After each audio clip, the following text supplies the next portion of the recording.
Before we begin this show, Civil Defiance, we want to make something perfectly clear. The content presented herein is the personal opinion, commentary, analysis, and constitutionally protected hyperbole of the host, Otto Bismarck, and should be considered as such. This show, Civil Defiance, is a form of political and social criticism directed toward archetypes of public figures and patterns of misconduct in the media and political spheres. We are discussing generalized tactics and behaviors based solely on the public record, verifiable facts, and widely published information regarding general trends in media and politics. We are not making statements of fact regarding the personal or private conduct of any specific named individual, nor is any individual our sole subject.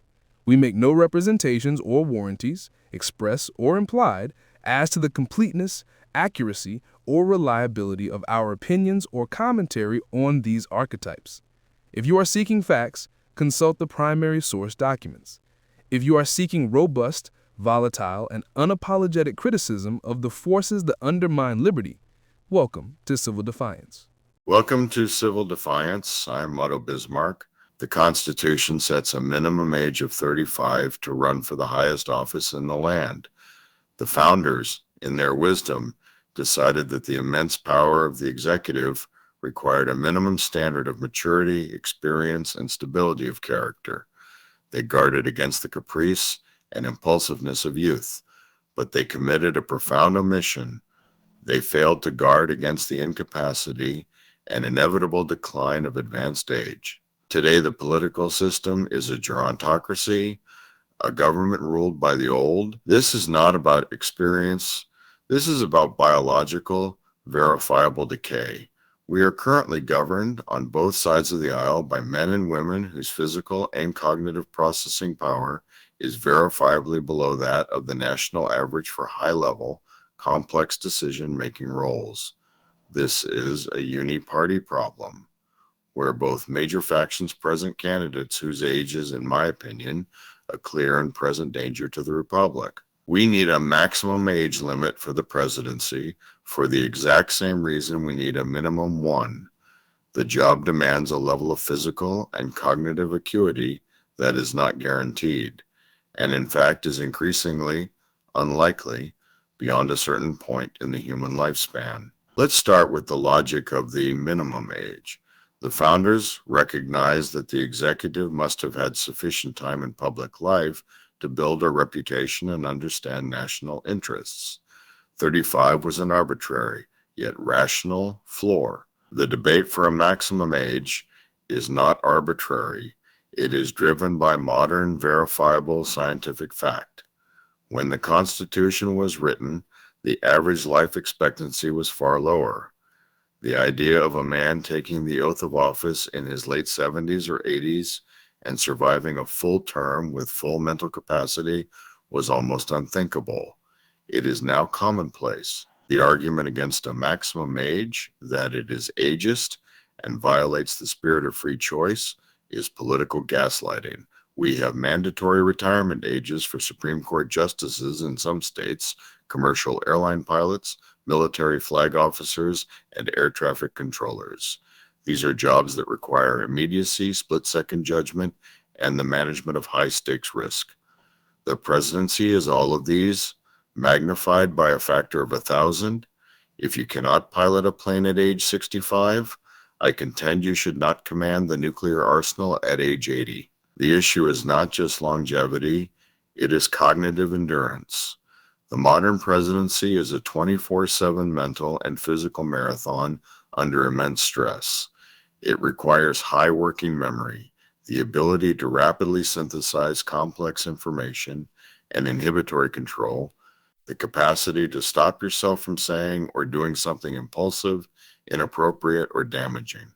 All three of these capacities are scientifically proven to decline as we move deep into our 70 and 80 decades of life. We have witnessed this crisis play out on a national stage with the two most recent executive archetypes, one the current incumbent and one the previous one. We will refer to them only as Executive A and Executive B. Executive A, the current sitting executive, exhibits repeated and publicly documented instances of language changes and memory lapses. We see the slurring of words, the obvious reliance on note cards even for short, prepared remarks, and the frequent use of generic terms like the thing or whatchamacallit because the specific word is temporarily inaccessible. In my opinion, this points to language and memory retrieval issues that, while sometimes normal in aging, are catastrophic when the fate of a global alliance rests on the precision of your speech. We also see the stumbling gait and physical frailty, which are not just embarrassing, they are signs of a system operating at maximum load, leaving no reserve for a true national crisis. Executive B, the predecessor, shows symptoms focused heavily on the failure of inhibitory control. We see the constant, repetitive return to grievances and examples from decades past, the inability to stick to a script, and the frequent blurting out of inappropriate or inflammatory statements. The difficulty in staying focused and managing emotional responses, the inhibitory control failure, is just as dangerous as memory loss. It means the executive lacks the internal check required to prevent a moment of frustration or rage from escalating a diplomatic or military crisis. The Uniparty shields these flaws. Supporters of both sides ignore the clear signs of functional decline because they are blinded by their desire for political victory.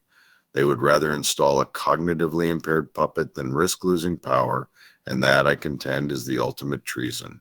It places party loyalty above national security. The most dangerous consequence of this geriatric leadership is the slowing of processing speed at the top of the chain of command. A high-pressure crisis, a terrorist attack, a nuclear escalation, a sudden economic collapse requires instantaneous, complex decision-making. The older brain, while perhaps having more wisdom for slow strategic problems, struggles with rapid adaptive ones. Imagine the situation room, raw, unverified intelligence is flooding in. The decision window is measured in minutes. A young executive's brain excels at processing speed and working memory, synthesis, and immediate recall of data. The late-aged executive's brain struggles with rapid information intake and is more prone to cognitive fatigue, the ability to keep that level of high-intensity thought going for 18 hours straight. The uniparty risk is that the decisions are not actually being made by the executive, but by the unelected staff, the chiefs of staff, the national security advisors, the young, ambitious operatives who do have the processing speed but lack the constitutional accountability. The elderly executive becomes a constitutional shell, a figurehead whose primary function is to sign the orders written by unelected hands. This is how the administrative state achieves its final victory, by installing a figure too slow and too confused to resist the deep state apparatus. Now we come to the final, most devastating consequence and the heart of this episode's civil defiance. The global community is no longer fooled. Foreign leaders, particularly those of rival and allied nations, are highly sophisticated observers of American political function. They have watched the televised stumbles, the memory lapses, and the obvious reliance on staff cues. They understand the nature of the current sitting executive's diminished capacity. And what is our only saving grace?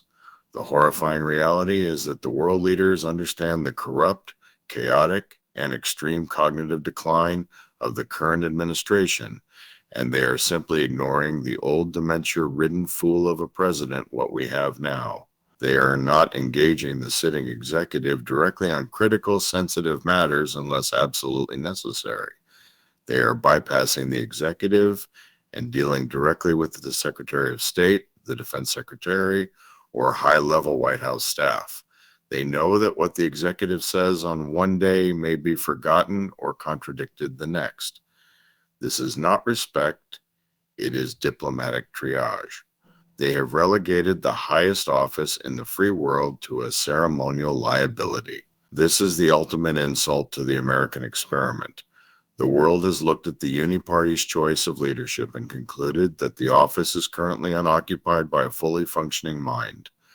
The power vacuum is filled by unelected staff who are running foreign policy through back channels because they have to, and the world is allowing it because they fear the alternative, a confused, impulsive order given by an executive whose cognitive capacity is waning. Civil defiance must demand a constitutional amendment for a maximum age limit, perhaps the age of 70, to take the oath of office for the first time. The founders provided a floor for maturity. We must provide a ceiling for decline. We must reclaim the constitutional requirement for solid wisdom and experience and acknowledge the scientific reality that they have a shelf life. Anything less is a betrayal of the national security and a submission to the Gerontocracy of the Uni Party.